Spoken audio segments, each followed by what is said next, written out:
Bismillahirrahmanirrahim.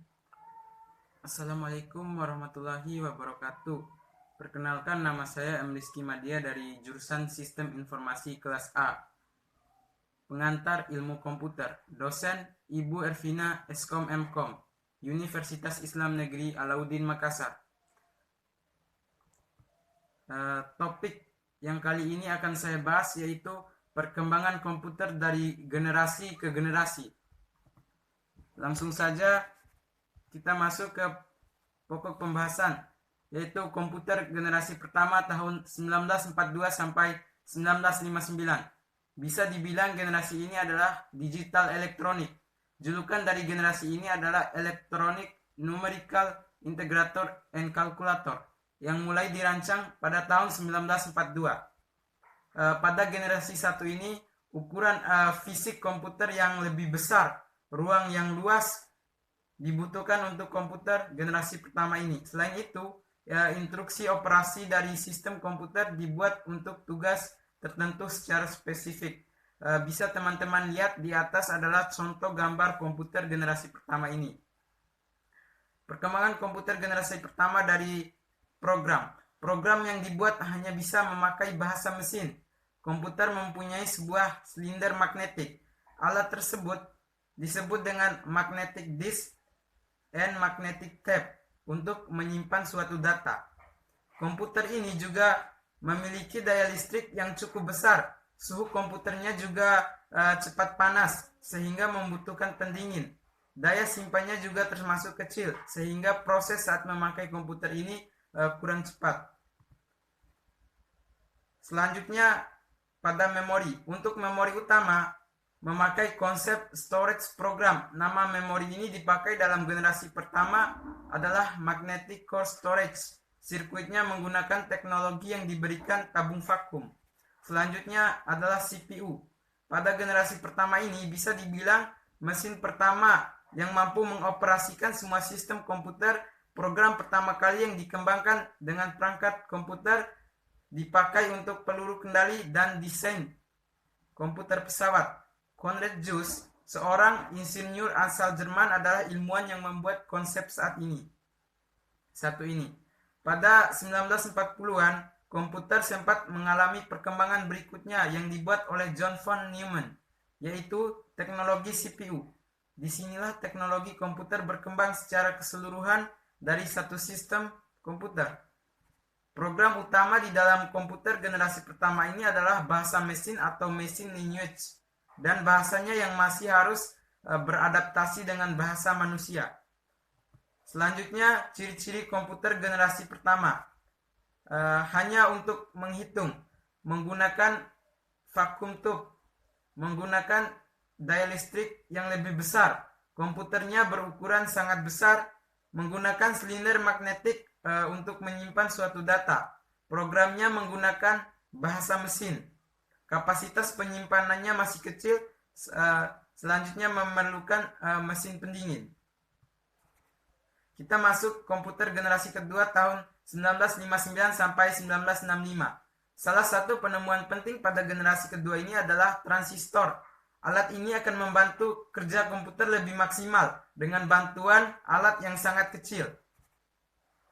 Bisa teman-teman lihat contoh gambar komputer generasi kedua ini di atas. Perkembangan komputer generasi kedua adalah sebagai berikut. Memori dan bentuk fisik. Magnetic core storage menjadi tempat untuk kapasitas memori utamanya. Sementara untuk tempat penyimpanan luar dalam bentuk magnetic tape dan juga magnetic disk. Komputer pada generasi ini sudah mampu melakukan program secara real time and real sharing. Bila dibandingkan dengan komputer generasi sebelumnya, ukuran fisik dari generasi ini jauh lebih kecil dan kompatibel. Kecepatan dari proses operasi komputer ini juga lebih cepat. Komputer sudah mampu melakukan jutaan operasi dalam kurun waktu 1 detik. Para peneliti pun juga membuat komputer generasi kedua ini lebih membutuhkan daya listrik yang lebih kecil, serta perkembangan programnya juga sudah merembet karya aplikasi teknik. Selanjutnya mulai muncul teknologi transistor. Di generasi kedua ini menjadi cikal bakal dari kemunculan mini komputer komputer yang diberi nama DEC PDP-8 menjadi mini komputer pertama yang dipakai sebagai pengolahan data secara komersil. Komputer ini sukses diluncurkan pada tahun 1964. Beberapa jenis komputer yang memang muncul di generasi ini antara lain UNIVAC 1107 dan seri UNIVAC SS80 serta SS90. Produsen IBM juga tak mau kalah untuk memproduksi komputer pada generasi kedua ini. IBM sukses meluncurkan komputer dengan tipe IBM 7080 dan 7070. Generasi kedua ini memiliki beberapa kelebihan. Salah satunya adalah efisiensi dalam proses produksi sehingga komputer ini bisa dipakai untuk berbagai bidang. Misalnya pada bidang kesehatan, industri, hingga bidang pendidikan. Transistor yang membuat komputer justru menghasilkan panas yang lebih besar. Inilah sebab dari kelemahan teknologi transistor. Hal ini akan berpotensi untuk merusak bagian internal komputer, yakni batu kuarsa atau quartz rocks. Generasi kedua ini memakai bahasa assembly yang digunakan untuk menggantikan kode biner. Yang dibuat ini berupa singkatan untuk menjalankan sebuah program dalam sistem komputer. Maka komputer ini akhirnya mampu menjalankan banyak fungsi dan fitur. Misalnya mendesain produk hingga mencetak data. Bahkan komputer ini bisa melakukan perhitungan gaji. Jadi tak heran bila komputer mulai dipakai dan laku di pasaran. Selanjutnya kita masuk ciri-ciri komputer generasi kedua, yaitu menggunakan bahasa yang lebih tingkat tinggi seperti Fortran dan COBOL. Kapasitas memori menggunakan magnetic dan storage, menggunakan magnetic tape dan magnetic disk sebagai memori eksternal.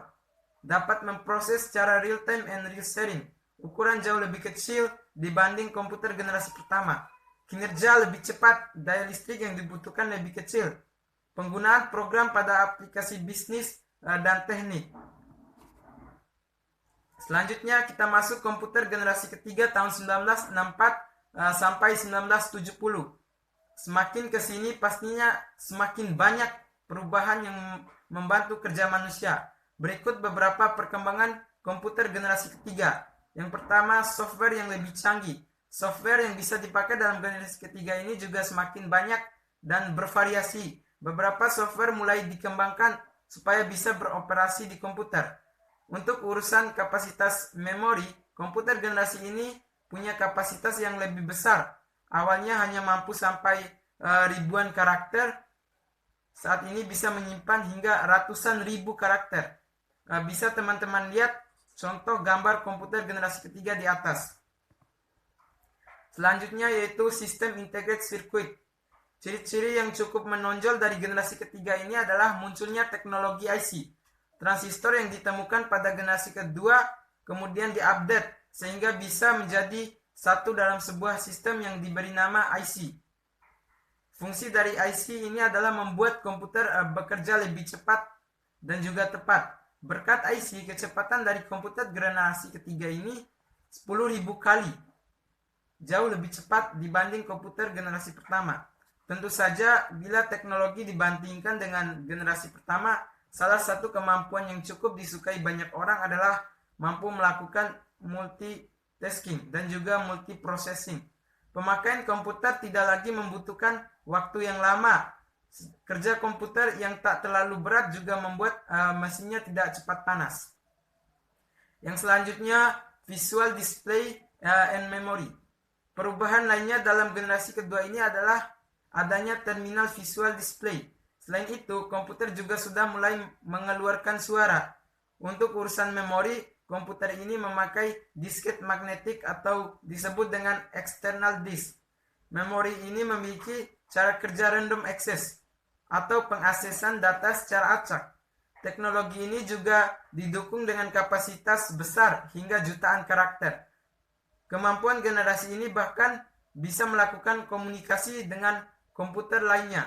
Ada beberapa jenis komputer yang dihasilkan dari generasi ketiga ini, antara lain UNIVAC, komputer seri 9000 dan 1108, muncul pada generasi ketiga ini. Sementara perusahaan teknologi IBM memproduksi IBM S360 yang cukup digandrungi banyak orang kala itu. Masih banyak jenis komputer lainnya yang cukup dikenal, misalnya Borax dengan seri 5700 dan 67000, dan juga PDP dengan seri 8 dan 11. Komputer generasi ketiga ini juga bisa menjalankan banyak program dalam kurun waktu yang bersamaan.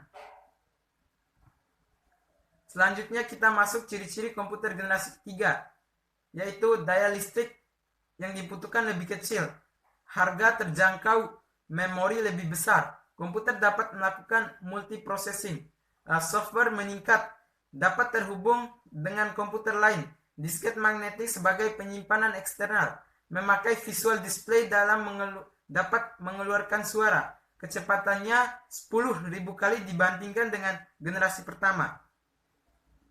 Selanjutnya kita masuk komputer generasi keempat tahun 1971 sampai sekarang. Pada dasarnya generasi ini merupakan update dari teknologi yang dibawa oleh generasi ketiga. IC yang dibuat pada generasi ini akan jauh lebih rumit dan kompleks. Selain itu, IC yang dibuat juga akan lebih terintegrasi. Dengan kata lain, teknologinya masih seputar IC. Hanya saja memang jauh lebih canggih dan mudah untuk dipakai. Di generasi ini, semua komputer sudah mulai memakai IC dalam bentuk chip. Bisa teman-teman lihat di gambar di atas merupakan contoh komputer generasi keempat. Beberapa perkembangan dari komputer generasi keempat ini antara lain perkembangan integrated circuit dalam bentuk chip. Perusahaan yang bernama Very Large Scale Integration mulai mengembangkan chip IC satu ini. Mereka pun melakukan banyak perubahan. Akhirnya pada tahun 1980-an, perusahaan ini sukses memproduksi chip yang menampung komponen yang sejumlahnya hanya hingga ribuan. Chip IC juga mengembangkan berbagai jenis teknologi yang mempermudah pemakaian komputer. Teknologi yang cukup dikenal adalah Large Scale Integration. Pada zaman itu, teknologi ini juga sering disebut Bipolar Large Scale Integration. Selanjutnya, LSI adalah sekumpulan IC yang kemudian dijadikan satu dalam sebuah keping. Chip IC begitu canggih dimulai dari teknologi satu ini. Bentuknya persegi 4 seperti lempeng. Di dalamnya terdapat rangkaian yang memuat berbagai macam IC. Teknologi ini pun semakin berkembang. Akhirnya para ilmuwan mengembangkan menjadi Very Large Scale Integration. Teknologi ini mampu menampung ratusan ribu IC. Para peneliti dari keilmuan itu juga mengembangkan teknologi komputer mikro. Selain IC dibuat dalam bentuk lempengan, memori komputer internet juga dimasukkan ke dalam satu bentuk chip. Yang selanjutnya mikroprosesor.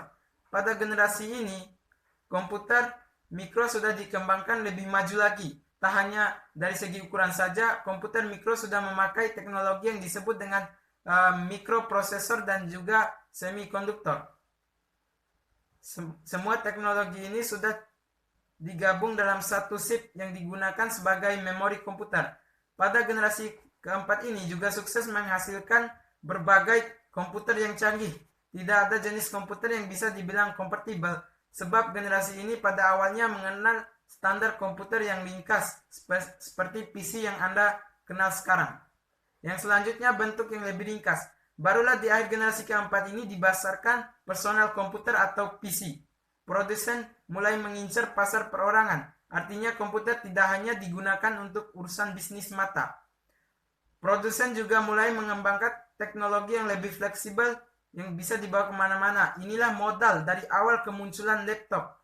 Maka jangan heran di awal kemunculannya laptop hadir dalam ukuran yang sangat besar dan berat. Selanjutnya, ciri-ciri komputer generasi keempat. Menggunakan large scale integration. Digunakan untuk perorangan. Efisien dan dapat dibawa kemana-mana seperti laptop. Menggunakan semikonduktor dan mikroprosesor untuk memorinya. Selanjutnya komputer generasi kelima. Yaitu sekarang sampai masa depan. Generasi kelima ini merupakan perkembangan teknologi komputer. Hingga sekarang masih Anda rasakan. Pada generasi ini komputer juga masih melanjutkan teknologi LSI. Pastinya komputer melalui berbagai pengembangan. Bisa teman-teman lihat contoh komputer generasi kelima di atas. Beberapa perkembangan komputer generasi kelima ini, yang pertama, artificial intelligence. Komputer pada generasi ini juga semakin bisa melakukan fungsi layaknya manusia. Komputer dibuat sedemikian rupa untuk bisa mendengar, melihat, bahkan bisa berbicara.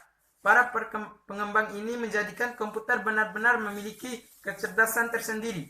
Bisa dibilang ciri generasi kelima ini adalah kecerdasan buatan yang menyerupai manusia.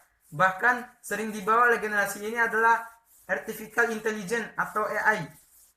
Atau banyak kelebihan lain yang dikembangkan oleh komputer generasi ini. Komputer dibuat agar bisa memprediksi kejadian terjadi. Selain itu, dibuat sedemikian rupa agar bisa berkomunikasi dengan manusia secara mudah. Jika komputer awalnya harus menggunakan mesin, kini komputer justru dibuat agar bisa berbahasa seperti manusia.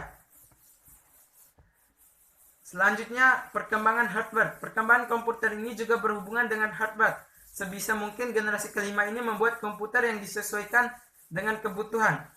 Bahkan, komputer ini juga bisa mengubah segala sesuatu yang manual menjadi digital. Misalnya saat ini mencatat sesuatu, orang pastinya memerlukan kertas dan pulpen. Maka diciptakanlah pulpen dan kertas digital. Anda bisa menulis di layar komputer dengan mudah. Proses output juga lebih ringkas. Setelah menulis dan mempresentasikannya, Anda tinggal mengubah file menjadi PDF atau PowerPoint. Semuanya akan dibuat semudah mungkin pada generasi kelima ini. Maka banyak orang yang sudah menggantungkan hidupnya di komputer. Selanjutnya, perkembangan mikroprosesor. Pada perusahaan teknologi juga masih mengembangkan large scale integration. Teknologi ini berfungsi untuk membuat ribuan mikroprosesor jauh lebih padat. Salah satu teknologi yang terbarukan adalah Pentium 4 dari perusahaan Intel. Dalam satu shift, semua fungsi komputer bisa berjalan dengan cepat. Kapasitas memori sudah tak diragukan lagi. Pastinya akan membantu kerja manusia dengan lebih cepat. Terakhir, semua pengembangan ini mengacu pada perkembangan robot yang menyerupai manusia. Beberapa negara berkembang seperti Jepang sudah memulai mengembangkan fungsi komputer sebagai robot untuk menduplikasikan manusia asli. Selanjutnya, terakhir adalah ciri-ciri komputer generasi kelima, yaitu menggunakan large scale integration. Fitur semakin banyak dan canggih. Kecepatan pemrosesan informasi meningkat. Dampak perkembangan komputer untuk manusia. Mungkin hanya itu saja presentasi yang bisa saya bawakan. Terima kasih. Wassalamualaikum warahmatullahi wabarakatuh.